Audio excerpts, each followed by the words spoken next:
Le potentiel électrique. Bonjour.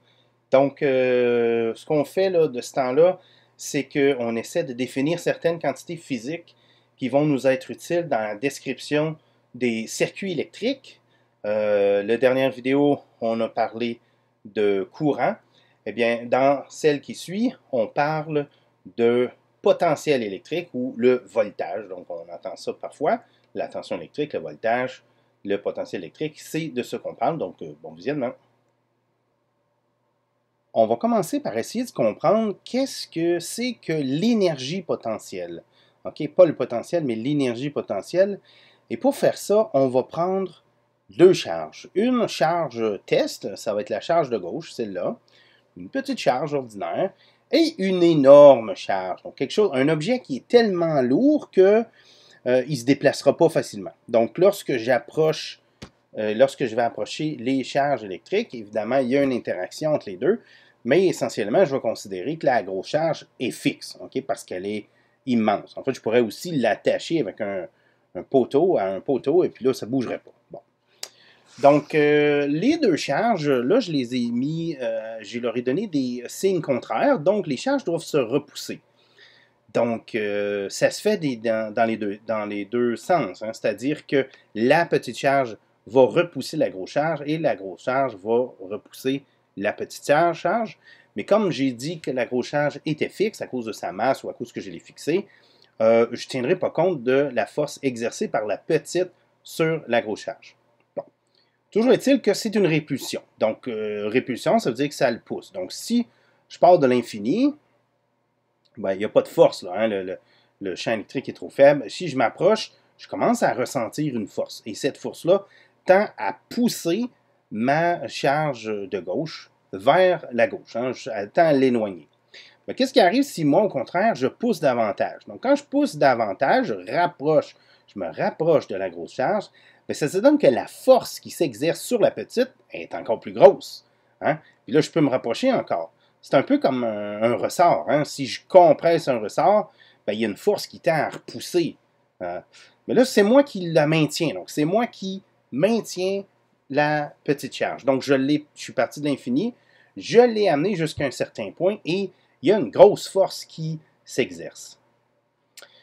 S'il y a une force qui s'exerce et que là, je la maintiens en place comme ça, bien, ça veut dire que ma petite charge a le potentiel de faire quelque chose. Hein? C'est-à-dire que si je le lâche, oups, hein, ça y va par là vers la gauche. Donc, elle a une énergie potentielle. Elle a le potentiel de réaliser quelque chose.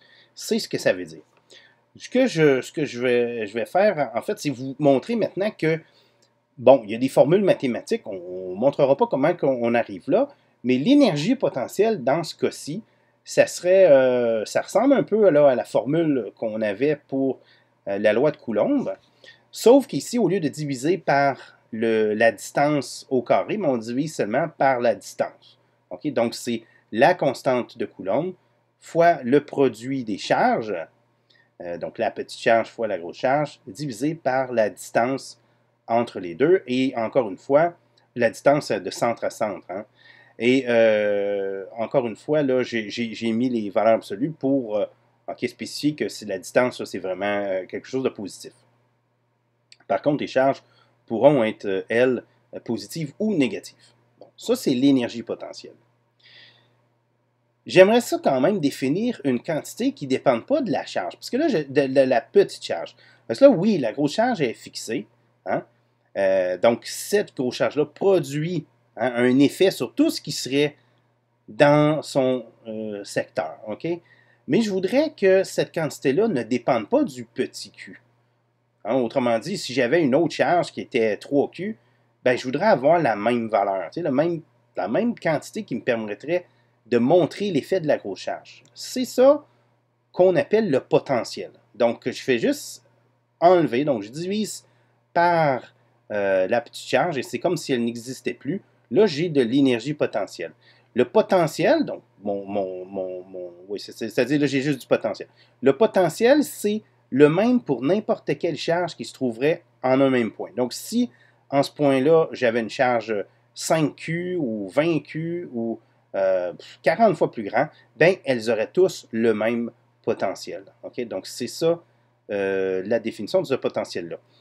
On utilise la lettre U ici parce que c'est le choix qu'a fait le gouvernement du Québec.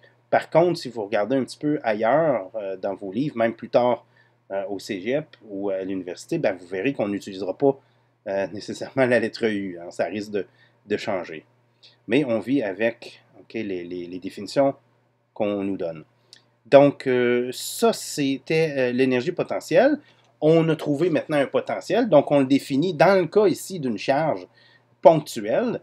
Le potentiel, il est sphérique, hein, c'est-à-dire que plus que je m'éloigne, ça peut être dans n'importe quelle direction, ben, j'ai des lignes de potentiel. Ça veut dire partout sur cette ligne-là, OK, ou sur, ben, je vais prendre une à la fois, là, partout sur cette ligne-là, ben, le potentiel électrique d'une charge, n'importe quelle charge, serait le même. OK? Évidemment, si je m'éloigne, ben, j'ai une différente valeur. Hein? Plus je m'éloigne, plus que la valeur va changer. Et entre différents points, j'aurai donc ce que j'appelle une différence de potentiel. Donc là, on utilise, encore une fois, là, on utilise la lettre U. On peut mettre un delta pour dire que c'est vraiment une différence. Parfois, on utilise simplement encore la lettre U pour spécifier qu'il y a une différence de potentiel. On appelle ça aussi la tension. Hein. Des fois, on va parler de tension électrique. C'est deux synonymes. Donc, la différence de potentiel, on peut l'avoir. Bon, là, c'était un cas spécifique. Là. On n'a pas toujours la même formule. Hein, ça dépend de la configuration du système. On peut avoir, par exemple, un cas où j'ai un fil électrique. Donc, ça, c'est mon fil de cuivre. Et en fait, le fil, il passe par un autre composante, quelconque. Je ne sais pas ce que c'est. Mais c'est sûr qu'il va se passer de quoi là-dedans. Hein? Les charges électriques vont interagir avec ce morceau-là. Et il y aura une différence de potentiel entre les avant et après cette composante-là. Donc, on va regarder ça quand même bientôt. Il y aura aussi une différence de potentiel aux bornes d'une pile électrique. Hein, si je prends le côté moins et le côté plus, ben, il y a une différence de potentiel entre les deux qui fait que les charges peuvent circuler. Hein. Donc, je répète, le potentiel, okay, ça explique quelque chose qui est relié à l'énergie, et l'énergie, la différence d'énergie, c'est ça qui va faire bouger mes charges. Donc, quand j'ai une différence de potentiel, ça veut dire qu'il y aura une circulation de mes charges électriques.